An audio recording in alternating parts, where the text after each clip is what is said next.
বিনয়বাবু প্রথমে ছেলে সুকান্তর বিয়েটা মন থেকে মেনে নিতে পারেননি।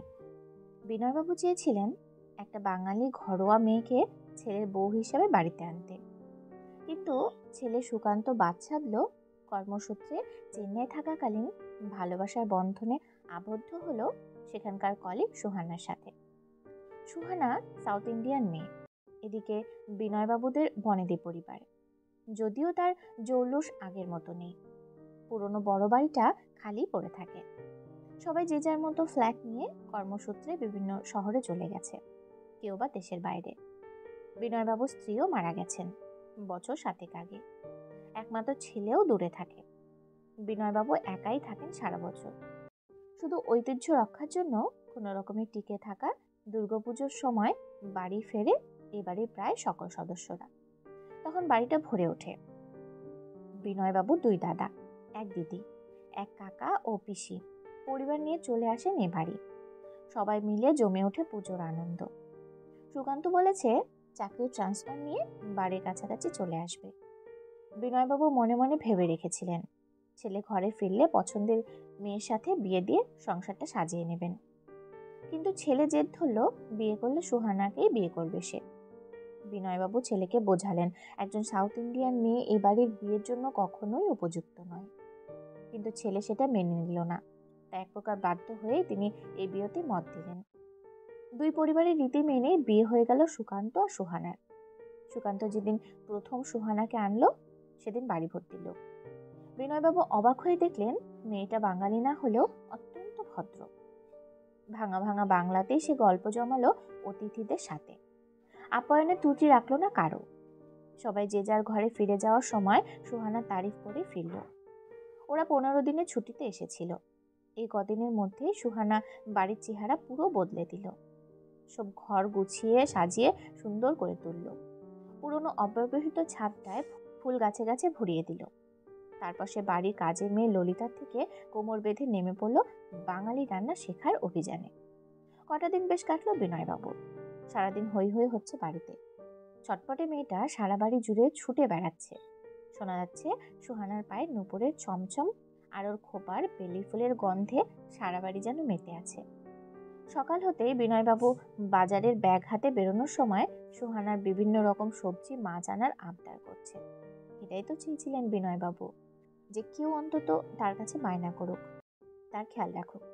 কিন্তু 15টা দিন যেন খুব তাড়াতাড়ি শেষ হয়ে গেল। এবার যাওয়ার পালা সুকান্তদের। সুহানা ললিতা মাসিকে শ্বশুর আর গাছের যত্ন নেওয়ার সমস্ত দায়িত্ব দিল। যাওয়ার সময় বিনয়বাবুর মন খুব খারাপ হয়ে গেল।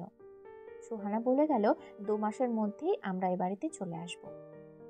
মনে একরাশ দুঃখ দিয়ে বিনয়বাবু ছেলে বৌমাকে বিদায় জানালেন। সুহানা কথা রেখেছে। 2 মাসের মধ্যে স্বামী আর সব জিনিসপত্র গুছিয়ে নিয়ে পাকাপাকি ভাবে ফিরে এসেছে বাড়িতে। বিনয়বাবু ভীষণ খুশি। কয়েক মাসের মধ্যে বিনয়বাবুর সাথে সুহানার ভীষণ সুন্দর একটা সম্পর্ক তৈরি হলো। দুজন দুজনের অভিভাবক হয়ে উঠল। এইভাবে দিন কেটে গেল। দেখতে দেখতে দুর্গাপূজা চলে এলো। বিনয়বাবু বৌমাকে আরতি করতে দেখে আর ধুনুচি নাচ নাচতে দেখে মনে মনে বললেন, না, ছেলে আমার সঠিক মানুষ চিনেছে। পুজোর সমস্ত দায়িত্ব নিজে হাতে সামলালো সুহানা। এমনকি পাকা গিন্নির মতো অষ্টমীতে বড় খুন্তি হাতে পুজোর ভোগ রান্না করতে দেখা গেল তাকে। সুহানাকে দেখে বোঝা যাচ্ছিল খুন্তিটা ভীষণ ভারী তার কাছে। বিনয়বাবু বৌমার কাণ্ড দেখে মুচকি হেসে এগিয়ে গেলেন সাহায্য করতে। আজ বিনয়বাবুর কি যে আনন্দ হচ্ছে। আজ সারা বাড়িতে লোক লাইন ধরে বসেছে খেতে। পরিবেশন করছেন তিনি বৌমার সাথে। বিনয়বাবু সুহানার ঘামে ভেজা মুখটা নিজের রুমাল দিয়ে মুছিয়ে দিলেন। মেয়েটার মুখের দিকে তাকিয়ে দশভুজা দুর্গা মাকে যেন দেখতে পেলেন। এক রাত তৃপ্তি নিয়ে ভাবলেন, ভালোবাসতে জানলে সব সম্পর্ক মধুর হয়। অন্য জাতি বা সংস্কৃতি মানুষ হয়েও আপন হয়ে ওঠা যায় ভালোবাসা দিয়ে। 2 বছর কেটে গেল। সুহানা মা হতে চলেছে, আর বিনয়বাবু দাদু। বিনয়বাবু বৌমার যত্নের কোনো ত্রুটি রাখে না। সবসময় চেষ্টা করে বাবা মাকে ছেড়ে এত দূরে থেকে যেন কোনো রকম অসুবিধা না ভোগ করে মেয়েটা। এখন সুহানা গড়গড় করে বাংলা বলে। শুটকি মাছ থেকে শুক্তো রান্না সব তার নখদর্পণে। যদি এখন রান্নাঘরে যেতেই দেন না বিনয়বাবু। এভাবে কেটে গেল 9টা মাস। একদিন সুহানার কোল আলো করে জন্ম নিল ওদের একমাত্র ছেলে সিঞ্জন। সারা বাড়িতে খুশির আনন্দ ছড়িয়ে পড়ল। বিনয়বাবু নাতিকে আদরে আদরে ভরিয়ে রাখলেন। একটা বছর কেটে গেছে, সিঞ্জন বড় হয়েছে। সুহানা আবার অফিসের কাজে ফিরেছে, কিন্তু এর মধ্যে ঘটল বিপত্তি। সুকান্তর এক কলিগ নিজের ভুল সুকান্তর ওপর চাপিয়ে তাকে দোষী সাব্যস্ত করলো অফিসে। সেদিন বিনা দোষে অপমানিত হতে হলো সুকান্তকে। বস সুকান্তর কথা বিশ্বাস করলো না। চরম রাগ আর অভিমানে রিজাইন দিয়ে বসলো সুকান্ত। এদিকে সুহানার দিশেহারা অবস্থা। স্বামীর অপমান তো তারও অপমান, কিন্তু কাজটা ছাড়লে শুধু বাবার পেনশনের টাকায় তাদের সংসার কিভাবে চলবে? বাড়ি ফিরে সেদিন সারা রাত ভাবলো সুহানা। পরের দিন সকালে আলোচনায় বসলো বিনয়বাবুর সাথে।